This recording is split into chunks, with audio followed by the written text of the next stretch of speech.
ബാലാവിഹീനാഃ പിത്രാദേ ത്വയൈവ പരിവർദ്ധിതാഃ താൻ പാലയ യഥാ ന്യായം പുത്രാംശ ഭരതർഷഭ. അവരെ ന്യായാനുസൃതമായി വളർത്തു. പുത്രാംശ ഭരതർഷഭ. അങ്ങയുടെ പുത്രന്മാരെ പരിചരിക്കണമെന്ന് ഞാൻ പറയുന്നില്ല. അവരവരുടെ പുത്രസ്ഥാനത്ത് നിന്നോട്ടെ. പാണ്ഡവന്മാർക്കുമുണ്ട് ആ സ്ഥാനം എന്നങ്ങ് മനസ്സിലാക്കണം. ഇത്രയും പറഞ്ഞതിന് ശേഷം കൃഷ്ണൻ തൻ്റെ വാക്കുകൾ ഉപസംഹരിച്ചു. ഇനി പറയാണ്, പാണ്ഡവന്മാരെന്നോട് ചില കാര്യങ്ങൾ പറയാൻ പറഞ്ഞിട്ടുണ്ട്, ഞാൻ അതും അവതരിപ്പിക്കാമെന്ന്.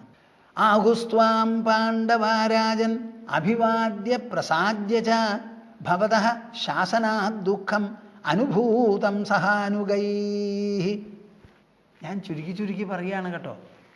ആഹുസ്ത്വാം പാണ്ഡവാരാജൻ അഭിവാദ്യ പ്രസാദ്യ ച. അങ്ങേ വേണ്ടതുപോലെ അവരുടെ പേരിൽ അഭിവാദനം ചെയ്ത്, ഗ്രീറ്റ് ചെയ്ത്, ആദരവും കൂറും കടപ്പാടും അറിയിപ്പിച്ചതിന് ശേഷം അങ്ങയുടെ മനസ്സിനെ സന്തോഷിപ്പിച്ച് അവരെന്നോട് പറഞ്ഞിരിക്കുന്നു അവരുടെ ഈ വാക്കുകൾ പറയണമെന്ന്. അപ്പം അവരുടെ വാക്കുകളാണ് ഞാൻ ഇനി പറയാൻ പോകുന്നത്. ഭവതഃ ശാസനാദ് ദുഃഖം അനുഭൂതം സഹാനുഗൈഃ. പിതൃ സഹോദര, അങ്ങോട് ഞങ്ങൾക്ക് പറയാനുള്ളത്, ഭവതഃ ശാസനാത് ദുഃഖമനുഭൂതം സഹാനുഗൈഃ. അങ്ങയുടെ ആജ്ഞയ്ക്കും അങ്ങയുടെ തീരുമാനങ്ങൾക്കും വിധേയമായിട്ടാണ് ഞങ്ങൾ ഇക്കണ്ട കാലം ദുഃഖമനുഭവിച്ചത്. ഒരു രാജാവിന് രാജ്യവും സ്ഥാനവും മാനവും എല്ലാം വിട്ട് 12 കൊല്ലം കാട്ടിൽ ചെന്ന് സഞ്ചരിക്കുക. അത് ഒരാളല്ല, 5 പേരും ദ്രൗപദിയും. ഇങ്ങനെ ഞങ്ങൾ 6 പേരെ വനത്തിൽ കിടന്ന് കേളുകൊണ്ടിരുന്നു, അവിടെ ഉഴുന്നുകൊണ്ടിരുന്നു. അങ്ങനെ 12 കൊല്ലക്കാലം അച്ഛൻ്റെ വാക്കാണല്ലോ, അച്ഛൻ ആവശ്യപ്പെട്ടിട്ടല്ലേ ചൂത് കളിച്ചത്, അതിലുള്ള വ്യവസ്ഥയല്ലേ നമ്മൾ സ്വീകരിച്ചത്. അതിൽ തോറ്റതിൻ്റെ പേരിൽ നാം ഒരിക്കലും വഴിതെറ്റരുത് എന്ന് പറഞ്ഞ് അങ്ങയുടെ ആജ്ഞയ്ക്ക് വിധേയമായിട്ടാണ് ഈ കണ്ട കാലം മുഴുവനും ഞങ്ങൾ ദുഃഖമനുഭവിച്ചത്. വനവാസം കഴിഞ്ഞു, ഞങ്ങൾ 6 പേരുണ്ട്. 6 പേരും കൂടി ഒരുമിച്ച് ഒരു അജ്ഞാതവാസം നയിക്കുക എന്ന് പറഞ്ഞാൽ എളുപ്പമുള്ള കാര്യമല്ല. ആരെങ്കിലും ഒരാളാണെങ്കിൽ എങ്ങനെയെങ്കിലും ജീവിക്കാം, ഒരു മറവേഷം കെട്ടിക്കൊണ്ട് അങ്ങോട്ട് നടക്കാം. ഇത് 5 സഹോദരന്മാരാ. ഏതാണ്ട് കണ്ടാൽ മനസ്സിലാവും ഇവർ സഹോദരന്മാരാണെന്ന്. കൂട്ടത്തിലൊരു ദ്രൗപദിയുണ്ട്. അത് കണ്ടാൽ തീർച്ചയായിട്ടും മനസ്സിലാക്കാം ഇത് പാണ്ഡവന്മാരാണെന്ന്. അങ്ങനെ 6 പേരും കൂടി വേറിടാതെ അജ്ഞാതവാസവും ഞങ്ങൾ അനുഭവിച്ചു. ഇതൊക്കെ അങ്ങയെ ചൊല്ലി അങ്ങയുടെ ശാസനയ്ക്ക് വിധേയമായിട്ടാണ്. ദുര്യോധനൻ പറഞ്ഞു എന്നുള്ള പേരിലല്ല. അങ്ങയുടെ ആജ്ഞപ്രകാരമല്ലേ അവർ ദൂത് കളിക്കാനുള്ളൊരു ഭവനമുണ്ടാക്കിയത്, അങ്ങയല്ലേ ക്ഷണിച്ച് പറഞ്ഞയച്ചത്. അപ്പം ഇതൊക്കെ കേട്ടത് അങ്ങയെ മുൻനിർത്തിയിട്ടാണ്. ഭവതഃ ശാസനാദ് ദുഃഖം അനുഭൂതം സഹാനുഗൈഃ. സ്വജനങ്ങളോടുകൂടി ഞങ്ങളെല്ലാവരും കഷ്ടപ്പെട്ടു ദുഃഖമനുഭവിച്ചു. ആഹുസ്ത്വാം പാണ്ഡവാരാജൻ അഭിവാദ്യ പ്രസാദ്യ ച ഭവതഃ ശാസനാദ് ദുഃഖം അനുഭൂതം സഹാനുഗൈഃ. സ്ഥാദാനഃ സമയേ തസ്മിൻ പിതേതി കൃതനിശ്ചയാഃ. നിങ്ങൾ ശ്രദ്ധിക്കുന്നുണ്ടോ പ്രേക്ഷകരെ? സ്ഥാദാനഃ സമയേ തസ്മിൻ പിതേതി കൃതനിശ്ചയാഃ. നാഹാസ്മ സമയം താത തച്ചനോ ബ്രാഹ്മണാ വിദുഃ. സ്ഥാദാനഃ സമയേ തസ്മിൻ പിതേതി കൃതനിശ്ചയാഃ. എപ്പോഴും ഒരു കരാറോ ഒരു വ്യവസ്ഥയോ ഉണ്ടാക്കുമ്പോൾ അത് 2 പേരും തമ്മിലുള്ളതാണ്. ഒരാൾ തമ്മിൽ ഒരു കരാറുണ്ടാവില്ല. അപ്പോൾ ചൂത് കളിക്കണം എന്ന് തീരുമാനിച്ചു, 2 ആളും തീരുമാനിച്ചു. തോറ്റവർ രാജ്യം വിട്ട് വനത്തിൽ പോകണം, താമസിക്കണം 12 കൊല്ലം. അത് കഴിഞ്ഞാൽ അജ്ഞാതവാസം. അത് കഴിഞ്ഞാലോ പിന്നെ എന്താ? തിരിച്ചുവരവ്. തിരിച്ചു വന്നാൽ പിന്നെ എന്താ ചെയ്യുക? ആ രാജ്യം തിരിച്ചങ്ങോട്ട് കൊടുക്കുക. ചൂതുകളിയിൽ നിശ്ചയിച്ച കാര്യം കഴിഞ്ഞുവല്ലോ. എന്ത്? 12 കൊല്ലം വനവാസം, അത് കഴിഞ്ഞാൽ 1 കൊല്ലം അജ്ഞാതവാസം. അത് കഴിഞ്ഞാൽ പിന്നെ എന്താ അവർക്ക് പറയാനുള്ളത്? ശരി, എന്തായാലും ഇങ്ങനെ സംഭവിച്ചത് നന്നായില്ല, അതാ രാജ്യം എടുത്തോളൂ എന്ന് പറഞ്ഞങ്ങോട്ട് കൊടുക്കുക. ഇതാണല്ലോ ആവശ്യം. ഈ വ്യവസ്ഥ എന്ന് പറഞ്ഞാൽ അത് ഇരുകൂട്ടർക്കും ബാധകമാണ്. സ്ഥാദാനഃ സമയേ തസ്മിൻ. ഞങ്ങൾ പറഞ്ഞ പ്രകാരം ചൂതിൽ തോൽക്കേണ്ട താമസം കാട്ടിലേക്ക് കച്ച കെട്ടി അങ്ങോട്ട് പുറപ്പെട്ടു. അതിലൊരു ഇളവ് ചെയ്യണമെന്ന് ഞങ്ങൾ ആവശ്യപ്പെട്ടില്ല. 12 കൊല്ലം തന്നെ താമസിച്ചു. 1 കൊല്ലം തന്നെ മുഴുവനാക്കി. അങ്ങനെ ഞങ്ങളുടെ ഭാഗം വ്യവസ്ഥയിൽ മുഴുവനാക്കുമ്പോൾ ഞങ്ങളുടെ പ്രതീക്ഷ എന്താ? മറുഭാഗത്തുള്ളവർ അവരുടെ വ്യവസ്ഥയും പരിപാലിക്കുന്നതാണ്. സ്ഥാദാന സമയേ തസ്മിൻ പിതേതി കൃതനിശ്ചയാ. ഞങ്ങളുടെ അച്ഛനൊരാളുണ്ടല്ലോ, ദുര്യോധനൻ മാത്രമല്ലല്ലോ. ആ അച്ഛൻ അവിടെ ഉള്ളത് കൊണ്ട് നമ്മൾ കാര്യം മുഴുവനാക്കി വന്നാൽ ഉടനെ അച്ഛൻ പറയും തിരിച്ചങ്ങോട്ട് രാജ്യം കൊടുക്കുമെന്ന്. അതാണല്ലോ പറയേണ്ടത്. അപ്പം നമ്മൾ ഉണ്ടാക്കിയിട്ടുള്ള കരാറിൽ ഞങ്ങൾ കരാറ് ലംഘിക്കാതെ ഇരുന്നു. അങ്ങനെ ലംഘിക്കാതെ ഇരുന്നപ്പോൾ അങ്ങും പിതൃസ്ഥാനത്തുള്ള അങ്ങും കരാറിൻ്റെ വ്യവസ്ഥ പാലിക്കും എന്നാണ് ഞങ്ങളുടെ വിചാരം. നാഹാസ്മ സമയം താത തച്ചനോ ബ്രാഹ്മണാ വിദുഹു.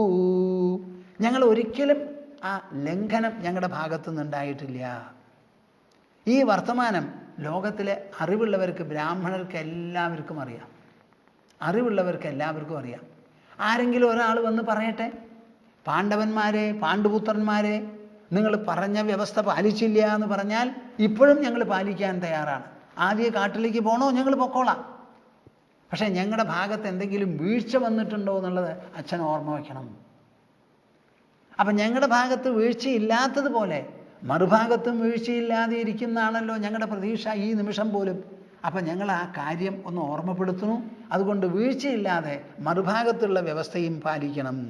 നാഹാസ്മ സമയം താത തച്ചനോ ബ്രാഹ്മണോ ബ്രാഹ്മണാ വിദുഹു തസ്മിന്ന സമയേ തിഷ്ഠ സ്ഥിതാനാം ഭരതർഷഭ നിത്യം സംക്ലേശിതാ രാജൻ സ്വരാജ്യാംശം ലഭേമഹി. പാണ്ഡവന്മാർ പറയണത് കേൾക്കുന്നുണ്ടോ നിങ്ങൾ? തസ്മിന്ന സമയേ തിഷ്ഠ സ്ഥിതാനാം ഭരതർഷഭ തസ്മിൻ നഹ സമയേ തിഷ്ഠ. ഞങ്ങളെ സംബന്ധിച്ചിടത്തോളം ഈ രാജ്യത്തിനെ സംബന്ധിച്ചൊരു തീരുമാനമുണ്ട്. എന്താ? 12-13 കൊല്ലക്കാലത്തേക്കാണ് ഞങ്ങൾ രാജ്യഭ്രഷ്ടരായി രാജ്യം തന്ന് അവിടെ വനവാസവും അജ്ഞാതവാസവും നയിച്ചിരിക്കുന്നത്. ആ 13 കൊല്ലം കഴിഞ്ഞാൽ ആ രാജ്യം ഞങ്ങളുടെ അടുക്കലേക്ക് തിരിച്ചു വരണം. ഞങ്ങൾക്ക് ജീവിക്കണ്ടേ? ഞങ്ങൾ രാജവംശത്തിൽപ്പെട്ടവരാണല്ലോ. തസ്മിന്ന സമയേ തിഷ്ഠ. അപ്പം അങ്ങയുടെ ഭാഗം അങ്ങ് ഉറപ്പുവരുത്തണം. വ്യവസ്ഥ പാലിച്ചുകൊണ്ട് ഞങ്ങൾ കാട്ടിലേക്ക് പോയി. കാട്ടിലേക്ക് പോയപ്പോൾ ഒരു സമാധാനമുണ്ട്. എന്ത്? നാട്ടിലല്ലല്ലോ വാസം, വനത്തിലാണല്ലോ. അപ്പോൾ വനത്തിൽ താമസിക്കുന്ന സമയത്ത് തപസ്വികളായിട്ട് താമസിക്കാം. അവിടെ രാജപ്രൗഢിയും രാജസംസ്കാരവും ഒന്നും അവിടെ ആവശ്യമില്ല. വെറും തപസ്വികളായിട്ട് കഴിഞ്ഞുകൂടി. തിരിച്ചു വന്നാൽ ഞങ്ങൾക്ക് സാധാരണ പ്രജകളെപ്പോലെ ജീവിക്കാൻ പറ്റില്ല. രാജവംശത്തിൽപ്പെട്ടവരാണ്, രാജാക്കന്മാരാണ്. അതുകൊണ്ട് എന്താ? വേണ്ടതുപോലെ ജീവിക്കണം. അതിനുള്ള ഒരു സൗകര്യം, രാജ്യവും സമ്പ്രദായവും ഉണ്ടെങ്കിലേ, സമ്പത്തും ഉണ്ടെങ്കിലേ പറ്റുള്ളൂ. തസ്മിന്ന സമയേ തിഷ്ഠ സ്ഥിതാനാം. വ്യവസ്ഥ പൂർണ്ണമായി പരിപാലിച്ചു കൊണ്ടിരിക്കുന്നവരാണ് ഞങ്ങൾ എന്നങ്ങ് മനസ്സിലാക്കണം. ആ ഭാഗത്തോ വ്യവസ്ഥ ലംഘിച്ചിട്ടുമുണ്ട്.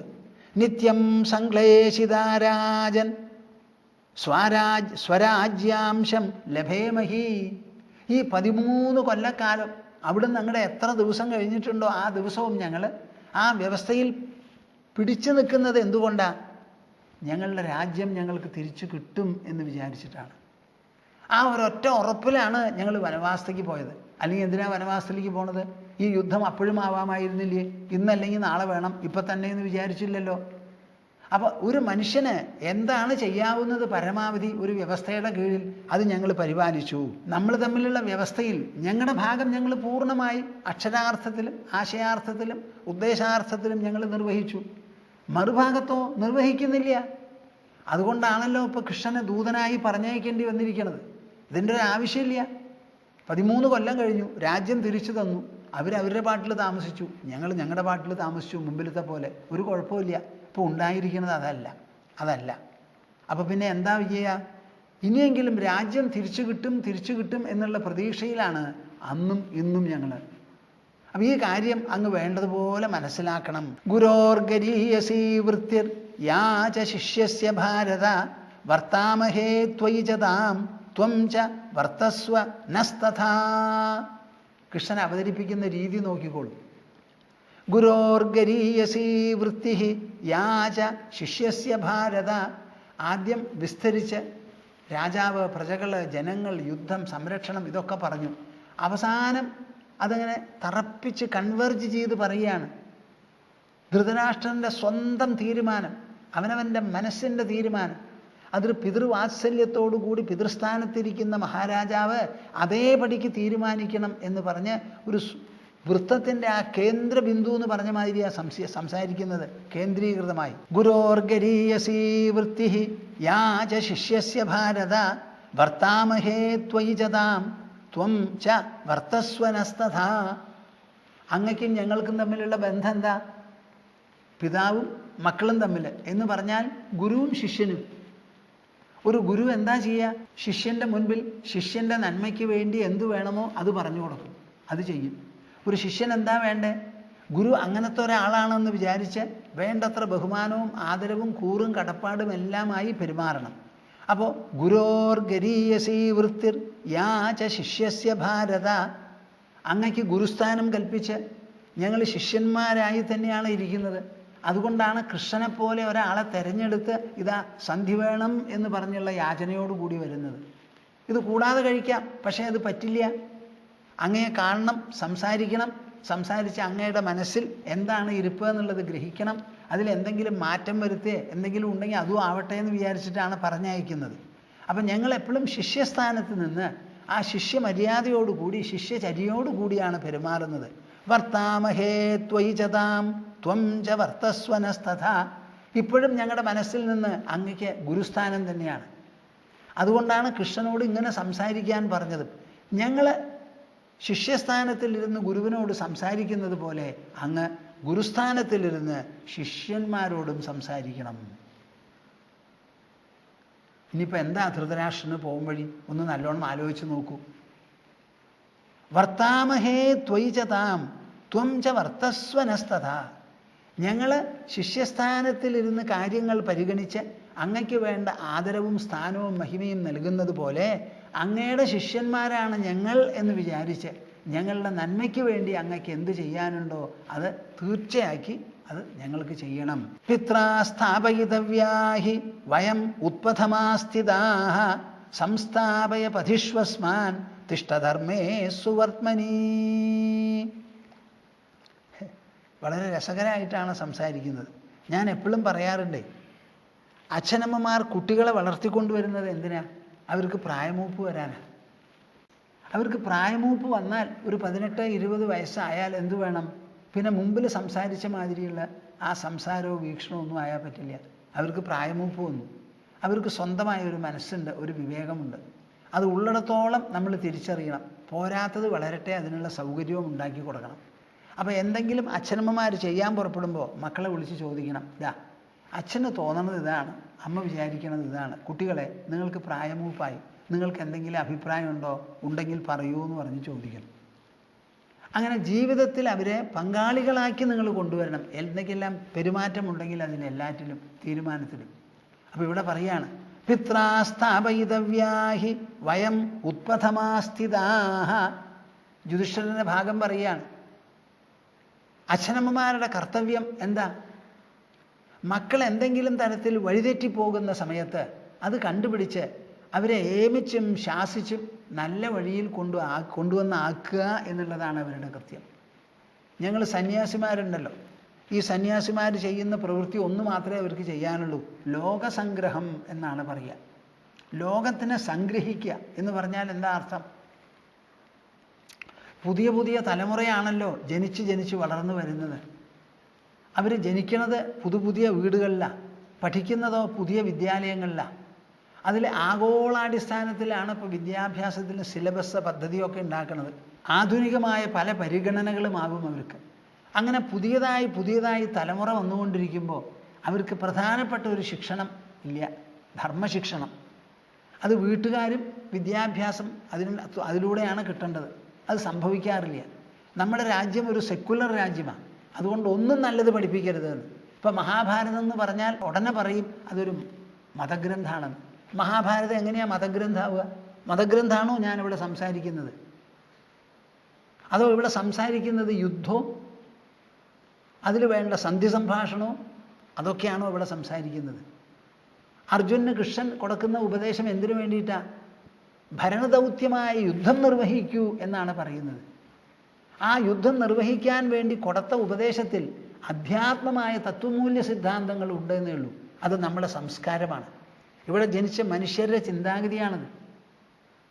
ആത്മാ എന്ന് പറഞ്ഞാൽ പുറമേയുള്ള ഒരു ഇരുമ്പൊലയ്ക്കൊന്നും അല്ലാതെ നമ്മുടെ ശരീരത്തിൻ്റെ ഉള്ളിലുള്ള സത്തയാണ് ആത്മാ എന്ന് പറയുന്നത്. അതെങ്ങനെയാണ് മതമാവുക? നമ്മുടെ ശരീരം, നമ്മൾ കഴിക്കുന്ന ഭക്ഷണം, ആ ശരീരത്തിന് ഉപയോഗിക്കുന്ന മനസ്സിന് നല്ലതും ചീത്തയും ചൂണ്ടിക്കാണിച്ച് ദിശ നൽകുന്നത് ബുദ്ധി. അങ്ങനെ മനസ്സിനെയും ബുദ്ധിയെയും മാത്രം ആശ്രയിച്ച് നിൽക്കുന്ന തത്വമൂല്യ സിദ്ധാന്തങ്ങളാണ് നമ്മുടെ ധർമ്മത്തിൽ മുഴുവനും. ആ തത്വമൂല്യ സിദ്ധാന്തങ്ങളെ നിങ്ങൾ എങ്ങനെയാണ് മതം എന്ന് പറഞ്ഞ് വിശേഷിപ്പിക്കുന്നത്? ഇത് ഉണ്ടായ കാലത്ത് ലോകത്തിൽ മതമില്ല, റിലിജൻ ഒരു വാക്ക് പോലും ഇല്ല. ഗംഗാനദീ തീരത്തിലാണ് ഇത് രൂപപ്പെട്ടത്. ചരിത്രാതീത കാലം മുതൽക്കാണ് ഇവിടെ അത് പ്രവഹിച്ച് അങ്ങനെ സംസ്കാര രൂപത്തിൽ നിലനിൽക്കുന്നത്. ഇതിനെ നോക്കി നിങ്ങൾ ഒരു റിലിജനാണെന്ന് എങ്ങനെ പറയുമപ്പാ? നിങ്ങൾക്ക് എന്താണ് അവകാശം? ആത്മാ എന്നുള്ള വാക്കിന് അർത്ഥം ഞാൻ എന്ന വാക്കുകൊണ്ട് സൂചിപ്പിക്കുന്ന സത്തയെന്തോ ആ ഉള്ളിൽ നമുക്കൊരു നാഭിയുണ്ട്, ഉൾനാഭം. അതാണ് ആത്മാ. എവിടുന്നാണോ ചിന്തകൾ പുറപ്പെടുന്നത്, വികാരങ്ങൾ പുറപ്പെടുന്നത്, ഭാവങ്ങൾ പുറപ്പെടുന്നത്, ആലോചനകൾ പുറപ്പെടുന്നത്, എവിടേക്കാണോ നാം ഉറങ്ങുന്ന സമയത്ത് എല്ലാം വിട്ടു ചെന്ന് ഒളിയുന്നത്, എവിടുന്നാണോ കാലത്ത് എണീക്കുന്ന സമയത്ത് നാം എണീറ്റ് പുറപ്പെടുന്നത്, എവിടെയാണോ ഈ സ്വപ്ന ലോകം, സ്വപ്ന ദൃശ്യങ്ങൾ മുഴുവൻ പ്രകടമാകുന്നത്, അതാണ് ഈ ആത്മകോശം എന്ന് പറയുന്നത്. അത് കടുക് പോലെയല്ല, കടാഹം പോലെയുമല്ല. അത് പുറത്ത് കാണുന്ന ദ്രവ്യാകാശത്തിനെ കവച്ചു വയ്ക്കുന്ന വിശേഷപ്പെട്ട ഒരു മാനവും മഹിമയുമാണ് അതിനുള്ളത്. അങ്ങനെ ഒരു കാര്യത്തെപ്പറ്റി പറയുമ്പോൾ അതെങ്ങനെയാ മതവും ഈശ്വരനും ആവുക? വാസ്തവത്തിൽ നമ്മുടെ തത്വചിന്ത സെക്കുലറാണ്. ഈശ്വരന് സ്ഥാനം കൊടുത്തോളം എന്നില്ല. ഈശ്വരനെ ഉൾക്കൊള്ളിക്കുന്നതിന് വിരോധമില്ല എന്ന് മാത്രമേ ഉള്ളൂ. ഇപ്പോൾ ഇവിടെ നടക്കുന്ന സംഭാഷണത്തിൽ എന്തെങ്കിലും ഈശ്വരാംശം കാണുന്നുണ്ടോ നിങ്ങൾ? ഈ ചിന്തയിൽ എന്തെങ്കിലും ഒരു സ്ഥലത്ത് കാണുന്നുണ്ടോ? അത് മനുഷ്യൻ്റെ മര്യാദ, മാനം, തത്വം, മൂല്യം, സിദ്ധാന്തം, ആദർശം, അതൊക്കെയല്ലേ ഇവിടെ പറയുന്നത്. പിത്രാ സ്ഥാപയിതവ്യാഹി വയം ഉത്പഥമാസ്ഥിതാഃ സംസ്ഥാപയ പതിഷ്വസ്മാൻ തിഷ്ഠധർമ്മേ സുവർത്മനീ. മഹാരാജാവേ, പിതൃ സഹോദര, അങ്ങയോട് പറയാനുള്ളത് എന്താ? പിത്രാ സ്ഥാപയിതവ്യാഹി വയം ഉത്പഥമാസ്ഥിതാഃ. അച്ഛനന്മാരെന്തു വേണം? മക്കള് വളർന്നു കഴിയുന്നത് വരെ അവർ തെറ്റായിട്ടുള്ള പഥത്തിൽ സഞ്ചരിക്കുന്നുണ്ടെങ്കിൽ അത് ചൂണ്ടിക്കാണിച്ച് ബലം ഉപയോഗിച്ച് വേണമെങ്കിൽ ബലം, ശാസനം വേണമെങ്കിൽ ശാസനം ഉപയോഗിച്ച് നല്ല വഴിക്ക് കൊണ്ടുവരണം. മുതിർന്നു കഴിഞ്ഞാലും അവരോട് പറയണം, എന്ത്? നീ ചെയ്യാൻ പുറപ്പെടുന്നത് ശരിയല്ല, അതിൽ എനിക്ക് ഒരു വിധത്തിലും സമ്മതിക്കാൻ പറ്റില്ല, അത് അനർത്ഥകര കാരണമാണ്. വിശേഷ ബുദ്ധിയും വിവേകവുമുള്ള ഒരു അച്ഛൻ കുട്ടികളെ എങ്ങനെയാണോ സമയോചിതമായി ബുദ്ധി ഉപദേശിച്ചു കൊടുത്ത് വേണ്ടി വന്നാൽ ശാസിച്ച് നല്ല നിലയ്ക്ക് നിർത്തുക, അതുപോലെ ഒരു ദൗത്യമാണ് സന്യാസിമാരായ ഞങ്ങൾക്ക്. ലോകസംഗ്രഹം എന്ന് പറഞ്ഞുവല്ലോ ഞാൻ. ഈ സംഗ്രഹിക്കുക എന്നുള്ള വാക്കിന് അർത്ഥം എന്താ? പുതിയ പുതിയ തലമുറകൾ ഇങ്ങനെ ഉണ്ടായിക്കൊണ്ടിരിക്കും. അവരെല്ലാവരും കൂടി എപ്പോഴാണോ തെറ്റായ രീതിയിൽ അവരുടെ ചിന്താഗതിയും പ്രവൃത്തിയും ആദർശവും ഒക്കെ പോണത്, അത് പറഞ്ഞ് മനസ്സിലാക്കി അതിൽ നിന്ന് മടക്കി കൊണ്ടുവന്ന് ശരിയായ മാർഗത്തിൽ സ്ഥാപിക്കുന്നതിനാണ് ലോകസംഗ്രഹം എന്ന് പറയുക. ലോകസ്യ ഉന്മാർഗ പ്രവൃത്തി നിവർത്തകം കർമ്മ. അവർ ഉന്മാർഗത്തിൽ പോകുമ്പോൾ അത് ശരിയല്ല എന്ന് പറഞ്ഞ് മനസ്സിലാക്കി കൊണ്ടുവരുന്നതാണ്. അത് ഈ സന്യാസിമാർ പ്രജകളുടെ മനസ്സാക്ഷിയാണ് അവർ എന്നാ പറയുക. കോൺഷ്യൻസ് കീപ്പേഴ്സ് എന്നാ പറയുക. ബാക്കി പലർക്കും ഒരു പക്ഷേ അത് ആലോചിക്കാനും ചിന്തിക്കാനും സാധിച്ചു എന്ന് വരില്ല, സമയം ഉണ്ടാവില്ല. എന്താ? ജീവിക്കാനുള്ള പണം, ധനം വേണമല്ലോ, അതിനുവേണ്ടി സമയം മുഴുവൻ പോണത് അതിനാ. അപ്പം ഇത് പറഞ്ഞ് മനസ്സിലാക്കി ചിന്തിച്ചു കൊടുക്കുക. ഇപ്പോൾ ഇതാ ഒരു ഭൂമാനന്ദ സ്വാമിജി നിങ്ങളുടെ അടുത്ത് മഹാഭാരതം അവതരിപ്പിക്കുകയാണ്. എല്ലാവരും ഇത് അവതരിപ്പിച്ചു എന്ന് വരില്ല. ഇത് വലിയൊരു പുസ്തകമാണ്. ഇത് വായിക്കാൻ ആർക്ക് സാധിക്കും? ചിന്തിക്കാൻ ആർക്ക് സാധിക്കും? ഗ്രഹിക്കാൻ എത്ര ആൾക്ക് പറ്റും? അത് കഴിഞ്ഞാൽ ഇത് പറഞ്ഞു കൊടുക്കാൻ ഇത് സാധിക്കുമോ? സാധിക്കുന്നുണ്ടെങ്കിൽ അതിനുള്ള സൗകര്യങ്ങളും ചട്ടങ്ങളും ഒക്കെ വേണം. അപ്പം ഞാൻ നിങ്ങളോട് സംസാരിക്കുന്നത് ഒരു സംപ്രേഷണ പരമ്പരയായിട്ട് ടെലിവിഷന് കൂടിയാണ് സംസാരിക്കുന്നത്. അപ്പോൾ ലക്ഷോപലക്ഷം ജനങ്ങൾ, ദശലക്ഷങ്ങൾ ഇത് കേൾക്കുന്നുണ്ട്. ഇതെല്ലാം എല്ലാവർക്കും സാധിച്ചു എന്ന് വരില്ല. ജനങ്ങളെ അറിയിപ്പിക്കുക അതൊരു അത്യാവശ്യമാണ്. അതൊരു ദൗത്യം, പിതൃദൗത്യമാണ് മക്കളുടെ മുൻപിലുള്ളതുപോലെ. പിത്രാ സ്ഥാപയിതവ്യാഹി വയം ഉത്പഥമാസ്ഥിതാഃ. കുറേ മക്കളൊക്കെ ഉണ്ടെന്ന് വെച്ചാൽ എല്ലാവരും ഒരുപോലെ നടന്നു എന്ന് വരില്ല. അതിനാണ് അച്ഛൻ അവരെ വിളിച്ച് സമയസന്ദർഭങ്ങൾക്കനുസരിച്ച് അവർ ചെയ്യാൻ പോകുന്നതോ ചിന്തിക്കുന്നതോ ആയ കാര്യങ്ങളുടെ വരും വരായകൾ വേണ്ടതുപോലെ ഗുണദോഷിച്ച് പറഞ്ഞ് മനസ്സിലാക്കി കൊടുക്കുന്നത്. സംസ്ഥാപയ പഥിഷ്വസ്മാൻ. അതുകൊണ്ട് ഞങ്ങൾക്ക് എന്താ പറയാനുള്ളത് എന്നറിയോ? സംസ്ഥാപയ പഥിഷ്വസ്മാൻ. ഞങ്ങളുടെ കയ്യിലാ തെറ്റെന്ന് വെച്ചാൽ ഞങ്ങളെ പറഞ്ഞ് മനസ്സിലാക്കി വേണ്ടതുപോലെ നല്ല പദത്തിൽ കൊണ്ടുവരും. അല്ല, ദുര്യോധനാദികൾക്കാണ് തകരാറെന്നുണ്ടെങ്കിൽ ആ ദുര്യോധനാദികളെ വിളിച്ച് നല്ല പോലെ പറഞ്ഞ് മനസ്സിലാക്കി ശരിയായ പദത്തിൽ കൊണ്ടുവരൂ. തിഷ്ഠധർമ്മേ സുവർമ്മനി. അതുപോലെ ഈ പറയുന്ന ആള് അങ്ങും ശരിയായ പദത്തിൽ സഞ്ചരിക്കണം. കേൾക്കുന്നുണ്ടോ നിങ്ങൾ? ഹൈ, അച്ഛനമ്മമാർ പലപ്പോഴും മക്കളുടെ അടുത്തുനിന്ന് ശരിയായ നടത്തിപ്പ് ആവശ്യപ്പെടും. എന്നിട്ടോ അവർ സ്വയം ബീഡിയും വലിച്ച് അങ്ങനെ കൂടുകയും ചെയ്യും. മക്കളൊന്നും പാടില്ല എന്ന് പറയുകയും ചെയ്യും. അങ്ങനെ ആയാൽ നടക്കില്ല. പാതിവ്രത്യം എന്ന് സ്ത്രീകളെ പറ്റി നമ്മൾ പറയാറുണ്ട്. നമ്മുടെ ശാസ്ത്രം ഒരു വാക്കുകൊണ്ട് കഴിക്കുന്നത് എന്ത്? ശരിയായി നടക്കുന്ന ഭർത്താവിനോടാണ് പാതിവ്രത്യം സ്ത്രീകൾക്ക് എന്ന്, അല്ലാത്തവരോടില്ല. അപ്പം നിങ്ങളൊക്കെ ഒഴിവായി എന്നങ്ങോട്ട് വിചാരിക്കരുത്. നോക്കൂ എന്താ അവിടെ പറയണേന്ന്. പിത്രാസ്ഥാപയിതവ്യാഹി വയമുത്പഥമാസ്ഥിതാഃ സംസ്ഥാപയ പഥിഷ്വസ്മാൻ തിഷ്ഠ ധർമ്മേ സുവർമ്മനി. അതേ സമയത്ത് അങ്ങും ശരിയായ മാർഗത്തിൽ സഞ്ചരിക്കണം. ഞങ്ങളെ സഞ്ചരിപ്പിക്കും വേണം. കൃഷ്ണൻ അവതരിപ്പിക്കുന്ന ആ ഭാഗമുണ്ടല്ലോ, പാണ്ഡവന്മാർക്ക് പറയാനുള്ളത് എന്ന് പറഞ്ഞ് അവതരിപ്പിക്കുന്നത് അവർ സമ്മതിച്ചുകൊണ്ടാണ് പറയണത്. വല്യച്ഛനോട് കുട്ടികൾ സംസാരിക്കുകയാണ്. വല്യച്ഛൻ ഇതുപോലെ ചെയ്യണം, ഞങ്ങളെ വേണ്ടതുപോലെ നടത്തണം, വല്യച്ഛൻ സ്വയവും വേണ്ടതുപോലെ ഇരിക്കണം എന്ന്. ഇനി പാണ്ഡവന്മാർക്ക് സഭയോട് ഒരു സന്ദേശമുണ്ടെന്നാണ് പറയണേ കൃഷ്ണൻ. ആദ്യം കൃഷ്ണൻ പറയാനുള്ളത് പറഞ്ഞു, ഇനി പാണ്ഡവന്മാർക്ക് പറയാനുള്ളത് അവതരിപ്പിച്ചു.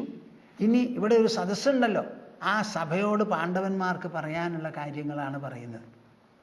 ഒരു വ്യക്തിയുടെ പ്രവൃത്തി അയാളിൽ ഒതുങ്ങി നിൽക്കില്ല. മിനിമം അത് കുടുംബക്കാരെ ബാധിക്കും, അത് സമാജത്തെയും ബാധിക്കും. അപ്പം ആ സമാജത്തിൻ്റെ ഭാഗം എന്തായിരിക്കണം എന്നാണ് അവരുടെ അഭിപ്രായം. ആഹുശ്ചേമാം പരിഷദം പുത്രാസ്തേ ഭരതർഷഭ ധർമ്മജ്ഞേഷു സഭാസസ്സു നേഹയുക്തം അസാമ്പ്രതം. കേൾക്കുന്നുണ്ടോ നിങ്ങൾ? ആഹുശ്ചേമാം പരിഷദം പുത്രാസ്തേ ഭരതർഷഭ. ഹേ ഭരതർഷഭ, ധൃതരാഷ്ട്ര മഹാരാജാവേ, അങ്ങയുടെ സന്താനങ്ങൾ, അങ്ങയുടെ പുത്രന്മാർ, ഈ ധർമ്മ പരിഷത്ത് എന്ന് പറഞ്ഞ ഒരു പരിഷത്താണിത്. ഇവിടെയാണ് ശരിയായ ഒരു തീരുമാനമെടുക്കാൻ പോണത്. എന്തിനെ സംബന്ധിച്ച്? മഹാഭാരത യുദ്ധം നടക്കാൻ പോകുന്നുണ്ടോ ഇല്ലയോ എന്നുള്ള തീരുമാനം അവസാനമായി ഉണ്ടാകാൻ പോകുന്നത് ഈ സദസ്സിലാണ്. അപ്പം ഈ പരിഷത്തിനെ പ്രത്യേകിച്ചും അവർ അഭിസംബോധന ചെയ്ത് പറയുകയാണ്. ആഹുശ്ചേമാം പരിഷദം പുത്രാസ്തേ ഭരതർഷഭ. അങ്ങയുടെ പുത്രന്മാർ ഈ പരിഷത്തിനോട് ഇതാ ഇങ്ങനെയാണ് പറഞ്ഞു ധരിപ്പിക്കുന്നത്. ധർമ്മജ്ഞേഷു സഭാസസ്സു നേഹയുക്തം അസാമ്പ്രതം. ധർമ്മജ്ഞേഷു സഭാസത്സു. ഇവിടെ ഇരിക്കുന്നവർ ആരൊക്കെയാ? ഒരു ഭാഗത്ത് ധൃതരാഷ്ട്ര മഹാരാജാവ്, അപ്പുറത്ത് ഭീഷ്മ പിതാമഹൻ, ദ്രോണനുണ്ട്, കൃപാചാര്യരുണ്ട്, വിതുരനുണ്ട്, അനവധി മഹാരാജാക്കന്മാരും ചക്രവർത്തിമാരുമുണ്ട്. ദാ ഈ സമയത്ത് മഹർഷിമാരും വന്നിരിക്കുന്നു ഇവിടെ. ഇനി ഇതിലില്ലാത്തൊരു കൂട്ടരെ ഇനി എവിടെയും പ്രതീക്ഷിക്കാൻ പറ്റില്ല. വെറും ഹസ്തിനാപുരത്തിൽ ഒതുങ്ങി നിൽക്കുന്നതല്ല, രാജ്യത്തിൻ്റെ മുഴുവൻ പ്രതിനിധികൾ അവിടെയുണ്ട്. അധ്യാത്മമായിട്ട് ചിന്തിക്കാൻ പറ്റുന്നവരെ ധർമ്മകേസരികളും അവിടെയുണ്ട്. ഈ കുട്ടികളെ മുഴുവൻ ആദ്യകാലം മുതൽക്ക് വളർത്തിക്കൊണ്ടുവന്ന് ഹസ്തിനാപുരത്തിൻ്റെ അഭിവൃദ്ധി എപ്പോഴും അഭിലഷിച്ചു കൊണ്ടിരിക്കുന്ന മുത്തശ്ശൻ ഭീഷ്മനുമുണ്ട് അവിടെ. ഇവരെല്ലാവരും ഇരിക്കുന്ന സദസ്സിനോട് അവർ പറയുന്നത് എന്താ? ധർമ്മജ്ഞേഷു സഭാസസ്സു. ഇങ്ങനെ മികച്ച ഒരു ധർമ്മം അറിയുന്ന കൂട്ടർ വന്നിരിക്കുന്ന ഈ സദസ്സുണ്ടല്ലോ, അതിൽ നേഹയുക്തം അസാമ്പ്രതം. ഇവിടെ നിന്നുള്ള തീരുമാനം ഒരിക്കലും തെറ്റായി പോകരുത്. ഒരു തെറ്റായ തീരുമാനം ഈ സദസ്സിൽ നിന്നുണ്ടാവരുത്. കാര്യം ധൃതരാഷ്ട്രനോടാണ് ഞങ്ങൾക്ക് തീരുമാനമെടുക്കാൻ പറയേണ്ടത് എന്നുണ്ടെങ്കിലും മനസ്സിലാക്കണം, ഇവിടെ ധൃതരാഷ്ട്രൻ മാത്രമല്ല. അപ്പം അദ്ദേഹം എങ്ങാനും ശരിക്ക് ചിന്തിക്കാൻ പറ്റിയില്ല എന്ന് വന്നാൽ പോലും ശരിയായ ചിന്ത ഈ സദസ്സിൽ നിന്ന് ഉടലെടുക്കണം. ഈ സദസ്സ് എങ്ങനെയാ ക്ഷണിക്കപ്പെട്ടു വന്നതാ? ഇവിടെ ക്ഷണിക്കാതെ വന്ന ഒരാളുണ്ടെങ്കിൽ കൃഷ്ണൻ മാത്രമേ ഉള്ളൂ. ബാക്കിയുള്ളവരൊക്കെ ക്ഷണിക്കപ്പെട്ടു വന്നതാ. ഒക്കെ ദുര്യോധനൻ്റെ സുഹൃത്തുക്കളായിരിക്കാം, നിഷ്പക്ഷമതികളും ആവാം. അപ്പം അങ്ങനെയുള്ള ഒരു സദസ്സിലാണ് ഈ ഞങ്ങളുടെ സന്ദേശം അവതരിപ്പിക്കുന്നതും ആ സദസ്സ് കേൾക്കുന്നതും. അപ്പോൾ ഇത് വെറും ധൃതരാഷ്ട്രനിലോ ദുര്യോധനിലോ ഒതുങ്ങി നിൽക്കുന്നതാകരുത് ഈ തീരുമാനം. ഈ തീരുമാനത്തിൽ എല്ലാവരും ഉത്തരവാദികളാകണം. അതിനുള്ള കാരണം എന്താ? ധർമ്മജ്ഞേഷു സഭാസത്സു. ഇവരെല്ലാവരും ധർമ്മജ്ഞന്മാരാണ്. ധർമ്മം എന്താ എന്നുള്ളൊരു ചോദ്യത്തിൽ വായുള്ളവർക്കൊക്കെ അറിയുന്നവർക്ക് മറുപടി പറയാം എന്നല്ല, പറയണം. നേഹയുക്തം അസാമ്പ്രതം. അന്യായമായ ഒരു കാര്യവും ഇവിടെ നടക്കരുത്. ന്യായം എന്തോ അതായിക്കോട്ടെ, ഞങ്ങൾ സ്വീകരിക്കാൻ തയ്യാറാണ്. എത്ര ധർമ്മോ ഹ്യധർമ്മേണ സത്യം യത്രാനൃതേന ച ഹന്യതേ പ്രേക്ഷ്യമാണാനാം ഹതാസ്തത്ര സഭാസദഃ. എത്ര ധർമ്മോ ഹ്യധർമ്മേണ സത്യം യത്രാനൃതേന ച ഹന്യതേ. കേൾക്കുന്നുണ്ടോ നിങ്ങൾ? നമ്മുടെ നാട്ടിൽ പലരും ഈ കാര്യത്തിലൊക്കെ അപ്രബുദ്ധരാണ്.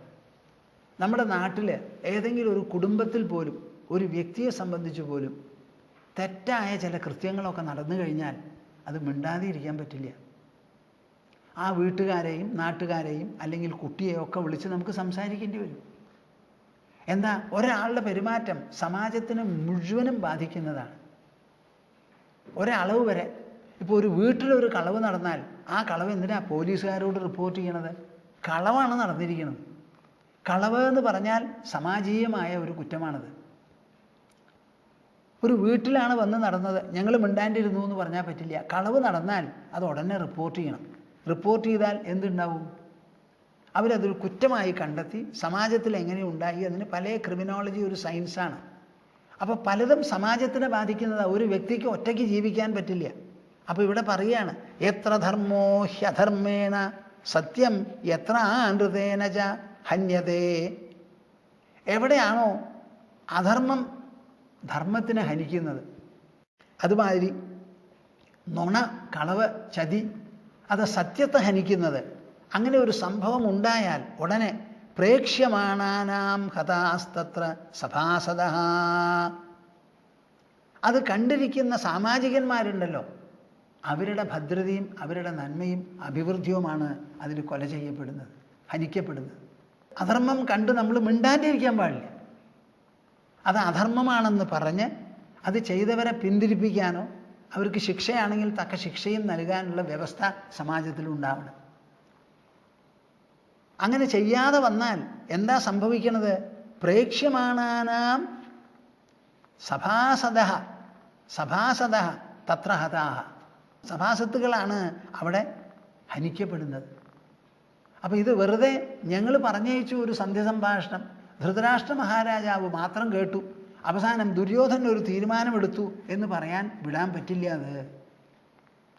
ഇത് രണ്ട് ഭാഗക്കാർ തമ്മിൽ വലിയ ഒരു മഹായുദ്ധമാണ് നടക്കാൻ പോകുന്നത്. ആ യുദ്ധത്തിൽ ഭാരതം മുഴുവനും ഉൾപ്പെടാൻ പോകും. അങ്ങനെയുള്ള ഒരു സംഭവത്തിൽ അവിടെ ഇരിക്കുന്ന സഭയ്ക്ക് അലംഭാവം വീക്ഷിക്കാൻ പറ്റില്ല എന്നാണ് പറയുന്നത്. കേട്ടോളൂ. എത്ര ധർമ്മോ ഹ്യധർമ്മേണ സത്യം യത്ര അനൃതേന ച ഹന്യതേ പ്രേക്ഷ്യമാണാനാം ഹതാസ്തത്ര സഭാസദഃ. വിദ്ധോ ധർമ്മോ ഹ്യധർമ്മേണ സഭാം യത്ര പ്രപദ്യതേ ന ചാസ്യ ശല്യം കൃന്ദന്തി വിദ്ധാസ്തത്ര സഭാസദഃ. വിദ്ധോ ധർമ്മോ ഹ്യധർമ്മേണ സഭാം യത്ര പ്രപദ്യതേ. ഇപ്പൊ കൃഷ്ണൻ അവിടെ വന്ന് സന്ധി സംഭാഷണം നടത്തുകയാണല്ലോ. ആ സന്ധി സംഭാഷണം നടത്തുന്ന സമയത്ത് വലിയ ഒരു സദസ്സ്, ധർമ്മജ്ഞനടങ്ങുന്ന ഒരു സദസ്സ് അവിടെ വന്ന് സന്നിഹിതരായിട്ടുണ്ട്. മാത്രമല്ല ഇതിൻ്റെ ഗൗരവം മനസ്സിലാക്കി മഹർഷിമാർ, പരശുരാമനടക്കം എല്ലാവരും അവിടെ ക്ഷണിക്കാതെയും വന്നിട്ടുണ്ട്. അപ്പോൾ അതിൻ്റെ ഗൗരവം അറിയാം. അപ്പോൾ ഇവിടെ ഉണ്ടാവുന്ന തീരുമാനമോ പ്രതികരണമോ വെറും രാജധാനിയെ മാത്രം സംബന്ധിക്കുന്നതാവില്ല എന്ന്. വിദ്ധോ ധർമ്മോ ഹ്യധർമ്മേണ സഭാം യത്ര പ്രപദ്യതേ. സന്ധി സംഭാഷണത്തിൽ എന്ത് തീരുമാനം വരുന്നുവോ ആ വരുന്നത് ഏകപക്ഷീയമോ വ്യക്തിഗതമോ ആവാൻ പറ്റില്ല. അവിടെ നിറഞ്ഞ ഒരു സഭ സന്നിഹിതനായതുകൊണ്ട് ആ സഭയുടെ മധ്യത്തിൽ വിദ്ധോ ധർമ്മോ ഹ്യധർമ്മേണ. അധർമ്മം എങ്ങാനും ധർമ്മത്തിനെ ഹനിക്കണു, ആക്രമിക്കണു, പരാജയപ്പെടുത്തണു എന്ന് വന്നാൽ ന ചാസ്യ ശല്യം കൃന്ദന്തി വിദ്ധാസ്തത്ര സഭാസദഃ. ആ അധർമ്മത്തിൻ്റെ ആ കുതിരകയറ്റമുണ്ടല്ലോ, ആ കയറ്റത്തിന് വേണ്ടതുപോലെ മുളയിൽ തന്നെ നുള്ളിക്കളയാതെ ഇരുന്നു എന്ന് വന്നാൽ എന്താണ് ഫലം? വിദ്ധാസ്തത്ര സഭാസദഃ. ആ സഭാസത്തുകൾക്കാണ് അതിൻ്റെ കോട്ടം, അവർക്കാണ് അതിൻ്റെ നാശം. അപ്പം ഇത് വെറും ധൃതരാഷ്ട്രർക്കോ ദുര്യോധനോ വിട്ടുകൊടുക്കാൻ പറ്റില്ല. അവിടെ അത് വിട്ടും അനവധി ആൾക്കാരുണ്ട്. അപ്പം ഈ തീരുമാനം അവിടെ സഭയുടെ ഒരു തീരുമാനമായിരിക്കണം, സാമാജികന്മാരുടെ തീരുമാനമാകണമത്. ധർമ്മയേതാനാരുജതി യഥാനദ്യനുകൂലജാൻ. എന്താ അതിന് കാരണം? ഈ സദസ്സിലാണ് ഇപ്പോൾ ഒരു തീരുമാനമെടുക്കുന്നത്. ഇവിടെ ഇപ്പോൾ അധർമ്മത്തിനാണ് മുൻതൂക്കം, ധർമ്മത്തിനെ ആക്രമിച്ചു, അതങ്ങോട്ട് സമ്മതിച്ചു എന്നുണ്ടെങ്കിൽ എന്താ വരിക? അതിൻ്റെ ഫലം ഇവിടെ ഒതുങ്ങി നിൽക്കില്ല.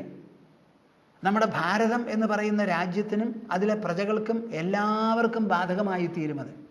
ഒരു നദി സാധാരണ നിലയ്ക്ക് ഒഴുകുകയാണെങ്കിൽ ഒരു കുഴപ്പമില്ല. ആ നദി അങ്ങനെ ഒഴുകാൻ അനുവദിക്കുന്നത് ആ തീരങ്ങൾ അങ്ങനെ വിസ്താരപ്പെട്ട് പോവാതെ ഇരിക്കാൻ രണ്ട് ഭാഗത്തുമുള്ള വൃക്ഷങ്ങളാണ്. ആ വൃക്ഷങ്ങൾ നദിയിലത്തെ ജലമെടുത്ത് വളർന്നു വരുന്നു, ധാരാളം വേരുകളുണ്ട്. അപ്പോൾ ആ വേര് ഒരു റീടെൻഷൻ മാതിരി ഇരുഭാഗത്തുമുള്ള കരകളെ പിടിച്ചു നിർത്തും. അതേ നദി കൂലം കുത്തി ഒഴുകുന്ന മാതിരി വെള്ളം പ്രവാഹം ഒരു വലിയ പെരുംവെള്ളം വന്നു എന്നുണ്ടെങ്കിലോ ആ മരങ്ങളെ മുഴുവനും പൊഴുക്കിയെടുത്ത് അങ്ങോട്ട് കൊണ്ടുപോകും. സമീപവാസികൾക്കൊന്നും ഇരിക്കാൻ പറ്റാത്ത നില വരും. അതുപോലെയാണത്രേ വരിക. ധർമ്മയേതാൻ ആരുജതി യഥാനദ്യനുകൂലജാൻ. ആ നദികളുടെ കൂലങ്ങളിലുള്ള വൃക്ഷങ്ങൾക്ക് എന്ത് സംഭവിക്കുന്നുവോ അതുമാതിരി സമാജത്തിൻ്റെ വ്യവസ്ഥകൾ മുഴുവനും ഇളക്കി മറിച്ചു കൊണ്ടുപോകും ഈ ആക്രമണം എന്ന്. അതുകൊണ്ട് വളരെ വളരെ സൂക്ഷിച്ചിട്ട് വേണം ഇതിന് മറുപടിയും തീരുമാനവും എടുക്കാൻ.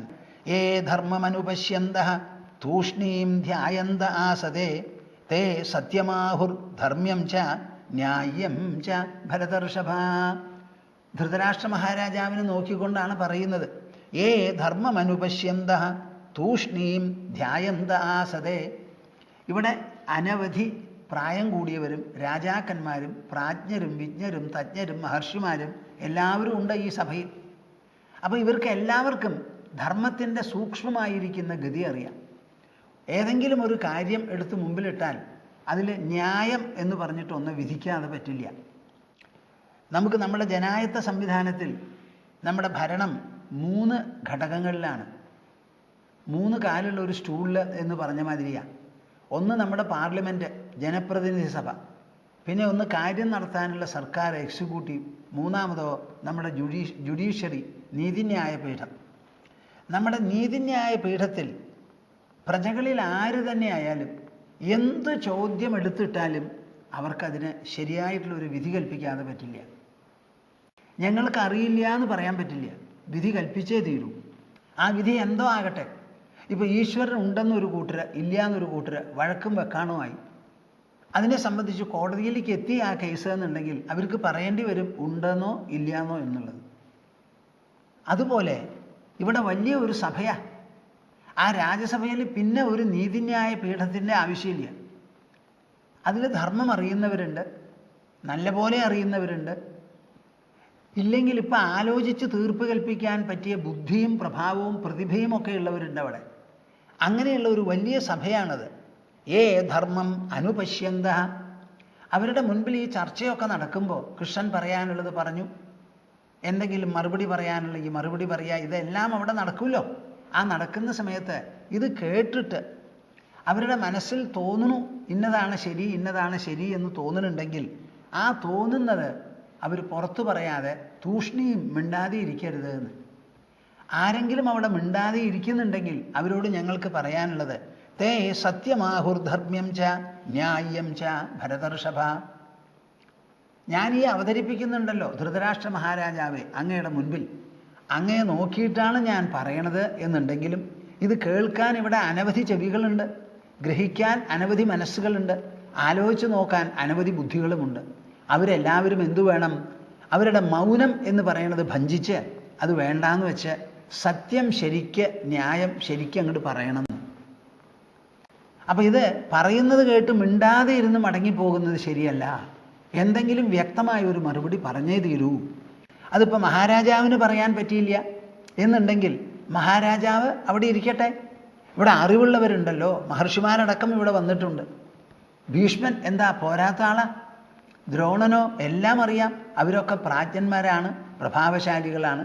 നിഷ്പക്ഷമായിട്ട് ചിന്തിക്കാനും നിഗമനങ്ങളിലെത്താനുമുള്ള ശക്തിയുണ്ട്, പ്രാവീണ്യമുണ്ട്, പരിചയമുണ്ട്, അനുഭവ സമ്പന്നതയുണ്ട്, എല്ലാമുണ്ട്. അപ്പം അവരിതിൽ പറഞ്ഞേ തീരൂ എന്നാണ് പറയുന്നത്. ഏ ധർമ്മമനുപശ്യന്ത തൂഷ്ണീം ധ്യായന്താസതേ.